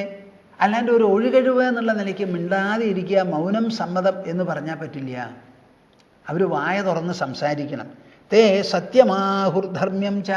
രണ്ട് കാര്യമേ അവർ കണക്കിലെടുക്കണ്ടു. ഒന്ന്, പറയുന്നതും കേട്ടതുമെല്ലാം സത്യമാവണം. പിന്നെയോ നീതിയുക്തവുമാവണം, ധർമ്മ്യമാവണം. അതുകൊണ്ട് മനുഷ്യൻ, വ്യക്തിയായാലും കുടുംബമായാലും സമാജമായാലും ശ്രേയസ്സുണ്ടാവണം. സമാജത്തിൻ്റെ അഭിവൃദ്ധി, നന്മ, ഭദ്രത, അവർക്ക് മംഗളമുണ്ടാവുക. ഇതാണ് ധർമ്മത്തിൻ്റെ ഉദ്ദേശം. അങ്ങനെയുള്ള ആ ധർമ്മഗതി ഉണ്ടല്ലോ, അത് അവർ ന്യായമായി യുക്തിയുക്തമായി പറഞ്ഞ് സമർത്ഥിച്ചേ തീരൂ. അപ്പം മൗനം ദീക്ഷിച്ചിരിക്കരുത്. കൃഷ്ണൻ പറയാണ്, ഏ ധർമ്മമനുപശ്യന്ത തൂഷ്ണീം ധ്യായന്ത ആസതേ തേ സത്യമാഹുർധർമ്മ്യം ച ന്യായം ച ഭരതർഷഭ. ശക്യം കിമന്യത് വക്തും തേ ദാനാദ് അന്യജനേശ്വര ബ്രുവന്തു തേ മഹീപാലാഹ സഭായാം യേ സമാസതേ. ഞാൻ ഇത്രയൊക്കെ നിങ്ങളോട് പറഞ്ഞു. പാണ്ഡവന്മാരുടെ ആവശ്യമെന്ത്? അവരെന്തെല്ലാം ചെയ്തു? വനവാസം സഫലമാക്കി, മുഴുവനാക്കി. അജ്ഞാതവാസവും കഴിച്ചു. കഷ്ടപ്പാടുകളൊക്കെ അനുഭവിച്ചു. ഒരു കളിയുടെ പേരിൽ വന്ന് അണഞ്ഞതാണിത് മുഴുവനും. അതിൽ കളിയുടെ പേരിൽ വന്നത് കാര്യമാണെങ്കിലും കളി എന്ന് പറഞ്ഞ് തള്ളിക്കളഞ്ഞില്ല. ഞങ്ങൾ കളിയിലല്ലേ തന്നത്, അതുകൊണ്ട് ഞങ്ങൾ കാട്ടിലേക്ക് പോകാൻ ഒരുക്കമില്ല എന്ന് അവർ പറഞ്ഞില്ല. അതിനെ കാര്യമായി പരിഗണിച്ച് എതിർപക്ഷത്തിൽപ്പെട്ടവർക്ക് എന്തെല്ലാം ഉണ്ടോ അത് മുഴുവനും നിറവേറ്റി. അതൊക്കെ കഴിഞ്ഞു. ഇപ്പം അവർ ചോദിക്കുന്ന കാര്യങ്ങളും പറയുന്ന കാര്യങ്ങളും മനസ്സിലാക്കി. ധൃതരാഷ്ട്രക്ക് നല്ല പിതൃസ്ഥാനം, വല്യച്ഛൻ്റെ സ്ഥാനം കൽപ്പിച്ചു കൊടുത്തുകൊണ്ടാണ് അവർ സംസാരിക്കുന്നത്. അപ്പോൾ അദ്ദേഹം എന്ത് പറഞ്ഞാലും, രണ്ടു കൂട്ടരെയും രക്ഷിക്കാൻ വേണ്ടി എന്ത് പറഞ്ഞാലും ഞങ്ങളത് എടുക്കാം എന്നൊക്കെയാണ് അവർ പറഞ്ഞത്. ഇതൊക്കെ കേട്ടിട്ട് ഇനി എന്താ? എൻ്റെ അഭിപ്രായത്തിൽ ശക്യം കിമന്യത് വക്തും തേ ദാനാത് അന്യജനേശ്വര. ഇപ്പം ഞാൻ ഈ പറയുന്നത്, മഹാരാജാവേ, അങ്ങയുടെ നാലു ഭാഗത്തും ഇരുന്ന് കേൾക്കുന്ന ഈ പ്രബുദ്ധമതികളായ ഈ സദസ്സുണ്ടല്ലോ, ആ സദസ്സിൽ അവർക്ക് എന്താ പറയാനുണ്ടാവുക? എനിക്ക് പറയാനുള്ളത് ദാനാത് അന്യജനേശ്വര. പാണ്ഡവന്മാർക്ക് പങ്കുവെച്ചു കൊടുത്തതും അവർ കഷ്ടപ്പെട്ട് അധ്വാനിച്ച് സമ്പദ്സമൃദ്ധമാക്കിയതും ചൂതുകളിയിൽ നഷ്ടപ്പെട്ടു പോയി വനത്തിലേക്ക് പോയി തിരിച്ചു വന്ന് ചോദിക്കുന്നതുമായ ആ രാജ്യമുണ്ടല്ലോ, അത് അവർക്ക് കൊടുക്കന്നെ. അത് കൊടുക്കുക എന്നുള്ളത് വിട്ട് ഇവിടെ ഒരു ന്യായവും ഒരു നീതിയും എന്താണ് ഉണ്ടാവുക? ശക്യം കിമന്യത് വക്തും തേ. ഇവിടെ ഉള്ളവരൊക്കെ പ്രബുദ്ധമതികളാണ്, നിഷ്പക്ഷമായി ചിന്തിക്കുന്നവരാണ്. സത്യത്തിൻ്റെയും ധർമ്മത്തിൻ്റെയും ഗതി നല്ല പോലെ അറിയാം, പരിചയ സമ്പന്നതയുണ്ട്. അവർക്ക് ഈ രണ്ട് ഭാഗത്തും നടന്ന ചരിത്രം ഇന്നേ വരെ ഉള്ളത് വേണ്ടതുപോലെ മനസ്സിലാക്കി കഴിഞ്ഞാൽ ഒറ്റ വാക്കേ പറയാനുള്ളൂ, മഹാരാജാവേ, അവർക്ക് കൊടുക്കാനുള്ളത് അങ്ങോട്ട് കൊടുക്കൂ. ഇതിൽ രണ്ടാമതൊരു വാക്കില്ല. വക്കും തുമ്പും പോകാതെ ആ രാജ്യം അങ്ങോട്ട് മടക്കി കൊടുത്തേക്കൂ. കയ്യിൽ വെച്ചുകൊണ്ടിരിക്കണത് ഇക്കണ്ട കാലം ദുര്യോധനും അങ്ങും കയ്യിൽ വെച്ചത് തെറ്റാണ്, അതിനൊരു ന്യായവും ഇല്ല. ഒരു കളി കളിച്ചു, അതിൽ തോൽപ്പിച്ചു എന്ന് പറഞ്ഞ് കാട്ടിലേക്ക് 12 കൊല്ലം പറഞ്ഞയക്കാൻ അങ്ങയ്ക്ക് ഒരവകാശവും ഉണ്ടായിരുന്നില്ല. ലോകം മുഴുവനും എത്രത്തോളം കാലം ഈ ചരിത്രം അറിയുന്നുവോ അവരാരും ചെയ്തത് ശരിയാണെന്ന് പറയില്ല. അതേ സമയത്ത് യുധിഷ്ഠിര പ്രഭൃതികൾക്ക് എന്തെങ്കിലും ഒരു നന്മയോ നേട്ടമോ ഉണ്ടായിട്ടുണ്ടെങ്കിൽ അതെന്താ? അതിതാണ്, ആ കാലം അത്രയും അവർക്ക് തപസ് ചെയ്യാൻ സാധിച്ചു. ക്ഷത്രിയന്മാർക്ക് പ്രത്യേകിച്ചും തപസ് വലിയൊരു മുതൽക്കൂട്ടാണ്. ആ മുതൽക്കൂട്ടും ഒരു അസറ്റും അവർക്കുണ്ടായി എന്ന് പറയുന്നത് ശരിയാ. അതല്ലെങ്കിൽ ഇതിൻ്റെ ഒരാവശ്യമില്ല. നിങ്ങളെ സംബന്ധിച്ചിടത്തോളം കടുത്ത അനീതിയാണ്, അക്രമമാണ്, ആക്രമണമാണ്, അർത്ഥശൂന്യമായിട്ടുള്ള പെരുമാറ്റമാണത്, മഹാപാപകരമാണ്. അപ്പോൾ ഇതിൽ ഈ സദസ്സിന് ഒരു വിധിയേ ഉണ്ടാവുള്ളൂ. ശക്യം കിമന്യത് വക്തും തേ ദാനാത് അന്യജനേശ്വര. അപ്പോൾ കൃഷ്ണൻ്റെ നിലപാട് വളരെ വ്യക്തമാണ്. അവർക്കിത് മടക്കി കൊടുക്കുക എന്നല്ലാതെ എന്ത് തീരുമാനമാണ് ഈ സദസ്സിൻ്റെ മനസ്സിലുണ്ടാവുക എന്ന്? ബ്രുവന്തുതേ മഹീപാലാഹ സഭായാം യേ സമാസതേ. അങ്ങയുടെ ഈ സദസ്സിൽ ക്ഷണിച്ചു വന്ന രാജാക്കന്മാരും നീതിജ്ഞരും നീതിനിപുണന്മാരുമുണ്ട്, ക്ഷണിക്കാതെ വന്ന മഹർഷിമാരുമുണ്ട്. അവർ തുറന്നങ്ങോട്ട് പറയട്ടെ അവരുടെ മനസ്സിലിരിപ്പ് എന്താണ്. ഞാൻ ഈ അവതരിപ്പിച്ചുവല്ലോ പാണ്ഡവന്മാരുടെ പക്ഷം എന്താണെന്ന് പറഞ്ഞു. പാണ്ഡവന്മാർ മൊത്തത്തിൽ ധൃതരാഷ്ട്ര മഹാരാജാവിനോട് പറയുന്നതെന്ത്, സദസ്സിനോട് പറയുന്നതെന്ത്. എൻ്റെ ഭാഷയിൽ ഞാൻ പറഞ്ഞു, അവർ പറഞ്ഞത് ഇന്നതാണെന്ന് പറഞ്ഞു, സദസ്സിനോടുള്ള ആ അപേക്ഷയും പറഞ്ഞു. ഇതൊക്കെ കേട്ടതിന് ശേഷം എനിക്ക് തോന്നുന്നത് കൊടുക്കുക എന്നൊരു വാക്കേ പറയാനുണ്ടാവുള്ളൂ ഈ സദസ്സിന്. അങ്ങനെയല്ലേ, അത് വിട്ടു വല്ലതും ഉണ്ടോ എന്ന് പറയട്ടെ എന്ന്. ആര്? ഈ സദസ്സിൽ വന്നിട്ടുള്ളവരല്ല. ബ്രുവന്തുതേ മഹീപാലാഹ. ഇവിടെ മഹീപാലന്മാർ, രാജ്യം ഭരിക്കുന്നവർ പലരും ഉണ്ട്. രാജ്യം മടക്കി കൊടുക്കുന്നില്ല എന്നുള്ളതാണ് ഇവിടെ ആക്ഷേപം. അതാണ് ഇവിടെ ഇഷ്യൂ, പ്രശ്നം. ആ പ്രശ്നത്തിന് രാജ്യം ഭരിക്കുന്നവർ തന്നെ മറുപടി പറയട്ടെ. എല്ലാവരും ഇനി അതിന് മറുപടി പറയുക, ഒരാളും വിട്ടുപോകരുത്. ബ്രുവന്തുതേ മഹീപാലാഹ സഭായാം യേ സമാസതേ. ഈ ഒരു രംഗവും ഇതിന് മുമ്പ് നടന്ന രംഗവും തമ്മിൽ പ്രേക്ഷകരെ നിങ്ങളൊന്ന് താരതമ്യപ്പെടുത്തി നോക്കൂ. നിങ്ങൾ നോക്കുന്നുണ്ടെങ്കിൽ ഭൂമാനന്ദ സ്വാമി ചെയ്ത താരതമ്യപ്പെടുത്താം നിങ്ങൾക്ക് വേണ്ടിയിട്ട്. എന്താണത്? അവിടെ ഒരു സദസ്സുണ്ടായിരുന്നു. എവിടെ? ചൂതുകളി നടന്ന സമയത്ത് നിറഞ്ഞ ഒരു കുരുസദസ്സ്. ആ സദസ്സിലേക്ക് എന്തു ചെയ്തു? ദ്രൗപദി ഇരിക്കുന്നിടത്ത് അവിടെ ചെന്ന്, നീ ഞങ്ങളുടെ ദാസിയായി, അതുകൊണ്ട് വാ എന്ന് പറഞ്ഞപ്പോൾ, ഞാൻ ദാസിയോ? ആരാ എന്നെ ദാസിയാക്കിയത്? നിന്റെ ഭർത്താവ്. എപ്പോഴാ ദാസിയാക്കിയത്? ചൂത് കളിച്ച് എല്ലാം നഷ്ടപ്പെട്ടു. എന്നിട്ടോ നിന്നെ പണയം വെച്ചു, പന്തയം വെച്ചു. അപ്പം എല്ലാം നഷ്ടപ്പെട്ടു, രാജാവും നഷ്ടപ്പെട്ടു. അപ്പോൾ ചോദിച്ചു, ആരെയാ മുമ്പ് പണയം വെച്ചതെന്ന്. യുധിഷ്ഠിരൻ സ്വയം പന്തയം വെച്ച് നശിച്ചതിന് ശേഷമാണ് നിന്നെ പണയം വെച്ചത്, പന്തയം വെച്ചത്. അപ്പം ദ്രൗപദിക്ക് ഒരു അവകാശം കിട്ടി. സ്വയം നഷ്ടപ്പെട്ട ഒരു രാജാവ് എന്നെ പിന്നെ എങ്ങനെ പന്തയം വയ്ക്കുന്നതായി? ഈ ചോദ്യം നീ സദസ്സിൽ വന്ന് ചോദിക്കുക എന്നാണ് അവരോട് പറഞ്ഞത്. അങ്ങനെ എന്നെ കൊണ്ടുവരരുത്, ഞാൻ രജസ്വലയാണ്, ഏകവസ്ത്രമേ ധരിച്ചിട്ടുള്ളൂ, എന്നെ പിടിക്കരുത് എന്ന് പറഞ്ഞപ്പോൾ കൂട്ടാക്കാതെ തലമുടി പിടിച്ച് വലിച്ചാണ് കൊണ്ടുപോയത്. ആ നിറഞ്ഞ സദസ്സിൽ ഇതേമാതിരി ഒരു വാഗ്വാദം അവിടെ നടന്നു. ആ സദസ്സും ഇപ്പോഴും തമ്മിൽ എന്താ വ്യത്യാസം? അന്ന് പഞ്ചപാണ്ഡവന്മാർ മുഴുവൻ ദാസ്യത്തിലാണ്. അവിടെ സംസാരിക്കാൻ ആരുമില്ല, ഏകപക്ഷീയമാണ്. ഒരു ഭാഗത്ത് ദുര്യോധനൻ, പിന്നെ ഒരു ഭാഗത്ത് ദുശാസനൻ. അവിടെ ഇപ്പുറത്തൊന്നും സംസാരിക്കാൻ പറ്റില്ല. അവരെല്ലാവരും ദാസന്മാരാണ്. ഇന്ന് പാണ്ഡവന്മാർ സ്വതന്ത്രരാണ്. അവർ വിജയശ്രീ ലാളിതന്മാരാണ്. അവർ പറഞ്ഞ വാക്ക് നിങ്ങൾക്ക് എല്ലാവർക്കും വേണ്ടി പരിപാലിച്ചു. 12 കൊല്ലം കാട്ടിൽ കഴിഞ്ഞുകൂടി. അതിനുശേഷം 1 കൊല്ലം അജ്ഞാതവാസം നടത്തി. ഇനി അവർക്ക് എന്ത് തീരുമാനം വേണമെങ്കിലും എടുക്കാം. ഞങ്ങൾക്ക് അവകാശപ്പെട്ട രാജ്യം, ഞങ്ങൾ വളർത്തിക്കൊണ്ടുവന്നത്, ഭരിച്ചിരുന്ന രാജ്യം ഇതാ മടക്കി തരൂ എന്നൊരൊറ്റ ചോദ്യമാണ്. നിങ്ങൾ തീരുമാനിക്കേണ്ടത് കൊടുക്കുവോ കൊടുക്കില്ലേ എന്നാണ്. കൊടുക്കില്ല എന്ന് തീരുമാനിച്ചാൽ കൊടും യുദ്ധമാണ് ഉണ്ടാവാൻ പോകുന്നത്. കൊടുക്കാമെന്ന് തീരുമാനിച്ചാലോ സൗഹൃദമായി, സഹവർത്തിത്വമായി, എല്ലാ സ്ഥലത്തും മാമാങ്കമായി, വലിയ വിശേഷമായി. അപ്പം അന്നും ഇന്നുമായിട്ടുള്ളൊരു വ്യത്യാസമുണ്ട്. ആ വസ്ത്രാക്ഷേപ സമയത്ത് അവർക്കൊന്നും മിണ്ടാൻ പറ്റിയില്ല. അതുകൊണ്ട് അവർ യുദ്ധം ചെയ്യുന്ന ചോദ്യമില്ല, എതിർവാക്കോ പ്രതിപക്ഷമോ എന്നൊരു ഭാഗം അവരുടെ ഭാഗത്തുനിന്നില്ല. ഇന്നിപ്പോൾ അങ്ങനെയല്ല. അന്ന് അവർക്ക് ഇത്ര തപസ്സുണ്ടായിരുന്നില്ല.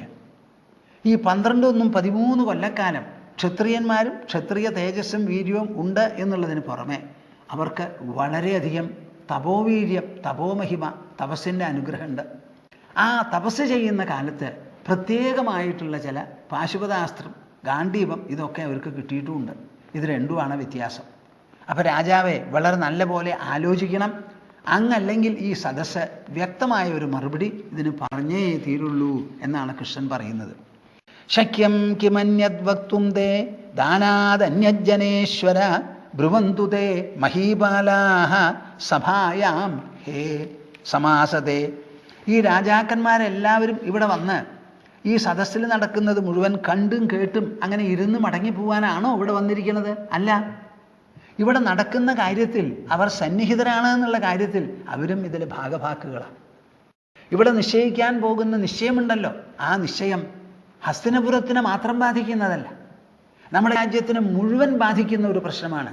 മഹാഭാരത യുദ്ധമാണ് നടക്കാൻ പോകുന്നത് ഉണ്ടെങ്കിൽ ആ മഹാഭാരത യുദ്ധം രാജ്യം ഹിമാലയം മുതൽക്ക് സമുദ്രപര്യന്തമുള്ള ഈ രാജ്യത്തിലുള്ള പ്രജകളെ മുഴുവനും ബാധിക്കും. അത് വെറും ഇന്ദ്രപ്രസ്ഥവും ഹസ്തിനപുരവും തമ്മിലുള്ള ഒരു യുദ്ധമാണെന്ന് നിങ്ങൾ വിചാരിക്കരുത്. ഈ യുദ്ധം ധർമ്മവും അധർമ്മവും തമ്മിലുള്ള യുദ്ധമാണ്. ധർമ്മം അതിനുവേണ്ടി എന്ത് ത്യാഗവും ചെയ്ത് സഹിച്ച സഹിഷ്ണുതയോടുകൂടി അതിനുവേണ്ടി പിന്തുടരുന്ന ഒരു കൂട്ടം ആൾക്കാരുണ്ട്, പഞ്ചപാണ്ഡവന്മാർ. ഇപ്പുറത്തോ അധർമ്മം കൊടികുത്തി വാഴുന്ന ഒരു സദസ്സും ഒരു സമ്പ്രദായവുമാണ് ഇവിടെ. ഈ അധർമ്മം ഭരിക്കുന്ന ഒരു ഭരണവ്യവസ്ഥയ്ക്ക് ഈ ഭാരതഭൂമിയെയും പ്രജകളെയും അങ്ങോട്ട് ഇരയാക്കി ഇട്ടുകൊടുക്കാമോ എന്നൊരു ചോദ്യമാണ്. തോന്നിവാസം ചെയ്യുന്നവർക്ക് പ്രാബല്യം കൂടിയാൽ അവരെ നേരിടാൻ പറ്റില്ല എന്ന് പറഞ്ഞ് 10 ആളെ ഉള്ളൂ നോക്കിയാൽ ആ 10 ആൾ പിന്മാറിയാൽ പിന്നെ അവരുടെ മാത്രം ഇരയായിത്തീരും ബാക്കിയുള്ളവർ മുഴുവനും. അപ്പോൾ ഇതൊരു വലിയ ചോദ്യമാണ്. സദസ്സെ, നിങ്ങളിത് മനസ്സിലാക്കണം. എനിക്ക് തോന്നുന്നത് കൊടക്കൂ എന്നൊരു വാക്ക് മാത്രമേ നിങ്ങളുടെ മനസ്സിൽ നിന്ന് വരാൻ പാടുള്ളൂ. നിങ്ങൾക്ക് അങ്ങനെ അല്ല അഭിപ്രായം എന്നുണ്ടെങ്കിലോ അപ്പുറത്ത് നിൽക്കുന്ന പാണ്ഡവന്മാരുണ്ടല്ലോ, നിങ്ങൾ മനസ്സിലാക്കൂ, അവർ സ്വതന്ത്രരാണെന്ന്. അന്ന് വായ കെട്ടി യുധിഷ്ഠിരൻ പറയട്ടെ എന്ന് പറഞ്ഞപ്പോൾ യുധിഷ്ഠിരൻ പറഞ്ഞില്ല. വസ്ത്രമൊക്കെ അഴിച്ചു കൊടുക്കണം എന്ന് പറഞ്ഞപ്പോൾ ഉത്തരീയം അഴിച്ചു കൊടുത്തു. ഒരു വാക്ക് പോലും യുധിഷ്ഠിരൻ മിണ്ടിയില്ല. ഭീമൻ മാത്രമേ ഇടയ്ക്കിടയ്ക്ക് തുള്ളിച്ചാടി ഓരോരോ പ്രതിജ്ഞ ചെയ്തുള്ളൂ. മഹാരാജാവിൻ്റെ വായിൽ നിന്ന് ഒരൊറ്റ വാക്ക് വന്നില്ല. മഹാരാജാവ് നിങ്ങളുടെ എല്ലാവരുടെയും ലീഡറാണ്, നേതാവാണ്, അങ്ങനെ അല്ല എന്ന് പറയൂ എന്ന് പറഞ്ഞു. അർജുനൻ അതും സമ്മതിച്ചില്ല. ഞങ്ങളുടെ നേതാവ് തന്നെയാണെന്നാണ് പറഞ്ഞത്. അദ്ദേഹം പറഞ്ഞത് ഞങ്ങൾ അനുസരിക്കുമെന്ന് പറഞ്ഞു. അങ്ങനെ എല്ലാവരും അവരുടെ ദാസ്യബദ്ധതയിൽ കടന്ന് വട്ടം തിരിയായിരുന്നു. ഇന്നിപ്പോൾ അങ്ങനെയല്ല. നിങ്ങൾക്ക് അവരുടെ വായിനെ അടക്കാൻ പറ്റില്ല, കൈ കാലുകളെയും അടക്കാൻ പറ്റില്ല. അവരുടെ അസ്ത്രശസ്ത്ര വിദ്യയ്ക്ക് വലിയൊരു വെല്ലുവിളിയാണത്. ഒരു നിലയ്ക്ക് ഒരു അവസരവും കൂടിയാണ്. അതുകൊണ്ട് ആലോചിച്ച് ഈ സദസ്സ് മറുപടി പറയണം, കൊടുക്കാൻ പോണുണ്ടോ ഇല്ലയോ എന്ന്. ഇവിടുന്ന് അങ്ങട് കൃഷ്ണൻ പറയാണ്, ധർമാർത്ഥൗ സമ്പ്രധാര്യൈവ യദി സത്യം ബ്രവീമ്യഹം പ്രമുഞ്ചേമാൻ മൃത്യുപാശാത് ക്ഷത്രിയാൻ പുരുഷഋഷഭ. ധർമാർത്ഥൗ സമ്പ്രധാര്യൈവ യദി സത്യം ബ്രവീമ്യഹം. കൃഷ്ണൻ കൂട്ടിച്ചേർക്കണം. എന്താ കൂട്ടിച്ചേർക്കണത്? ധർമ്മം അർത്ഥം എന്ന് 2 കാര്യമാണ് ഇവിടെ വന്നിരിക്കുന്നത്. ആ ധർമ്മത്തെയും അർത്ഥത്തെയും, അർത്ഥം വേണം, പക്ഷേ അത് ധർമ്മത്തിന് അനുസരിച്ചേ ചെയ്യാൻ പാടുള്ളൂ. അങ്ങനെ ധർമ്മം കൊണ്ട് നേടുന്ന അർത്ഥം നമുക്ക് ഉപയോഗിക്കാം. അപ്പോൾ അർത്ഥം എന്നുള്ളത് ഇവിടെ രാജ്യമാണല്ലോ, സമ്പത്ത്. ആ സമ്പത്ത് ഒരു ഭാഗത്ത്. പക്ഷേ ആ സമ്പത്ത് കൈവശം വയ്ക്കണതും നേടിയെടുക്കുന്നതും ഭരിക്കുന്നതും അനുഭവിക്കുന്നതുമെല്ലാം ധർമാനുസാരമായിരിക്കണം. അത് രണ്ടും കണക്കിലെടുത്തുകൊണ്ട് യദി സത്യം ബ്രവീമ്യഹം, ധർമാർത്ഥങ്ങൾ വേണ്ടതുപോലെ സുചിന്തിതമായി പരിഗണിച്ചുകൊണ്ട് സത്യം പറയുകയാണെങ്കിൽ പ്രമുഞ്ചേമാൻ മൃത്യുപാശാത് ക്ഷത്രിയാൻ പുരുഷഋഷഭ. എനിക്ക് പറയാനുള്ളത്, ക്ഷത്രിയാൻ മൃത്യുപാശാത്, നമ്മൾ തമ്മിലുള്ള ഈ അഭിപ്രായ വ്യത്യാസവും ഈ തീരുമാനമെടുക്കാൻ പോകുന്നതും ഉണ്ടല്ലോ, ഇതെങ്ങനെയാണ് ബാധിക്കാൻ പോണത്? ക്ഷത്രിയ വംശത്തിനെ മുഴുവൻ ബാധിക്കും. അതാണല്ലോ പറഞ്ഞത്, 45 ലക്ഷം പടയാളികളാണ് അവിടെ കൂടാൻ പോകുന്നത്. ഈ 45 ലക്ഷം ഒരു ഇന്ദ്രപ്രസ്ഥക്കാർക്കോ ഒരു ഹസ്തിനപുരക്കാർക്കോ ദ്വാരകയിലോ ഒന്നുമില്ല. ഭാരതത്തിലുള്ള സൈന്യം മുഴുവനും അവിടെ വന്നാൽ തന്നെ ഈ സംഖ്യ തികയാൻ പോകുന്നുള്ളൂ.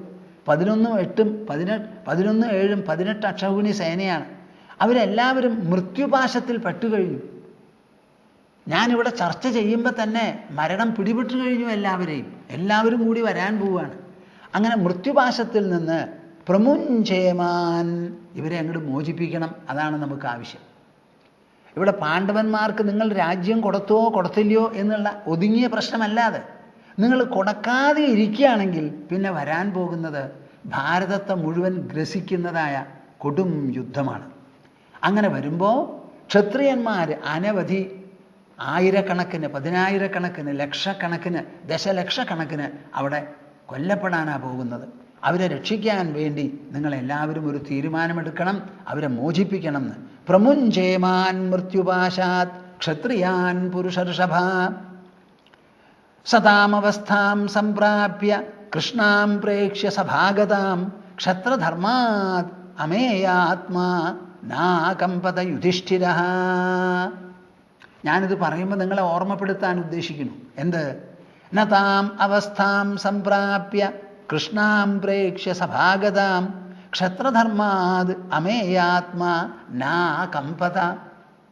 നിങ്ങളൊന്ന് ആലോചിച്ച് നോക്കൂ സദസ്സിലെ ധൃതരാഷ്ട്ര മഹാരാജാവേ, അങ്ങേ അന്ധനാണ്, അങ്ങയ്ക്ക് അതുകൊണ്ട് ആ ദൃശ്യം കാണാൻ പറ്റിയിട്ടില്ല. ബാക്കിയുള്ളവരൊക്കെ ആ ദൃശ്യം കണ്ടവരാണ്. കണ്ട വർത്തമാനം അങ്ങയും അറിഞ്ഞു കാണും. അവിടെ എന്തായിരുന്നു ദൃശ്യം?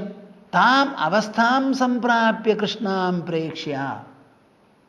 രജസ്വലയ, ഒരു വസ്ത്രമേ ഉള്ളൂ ശരീരത്തിൽ.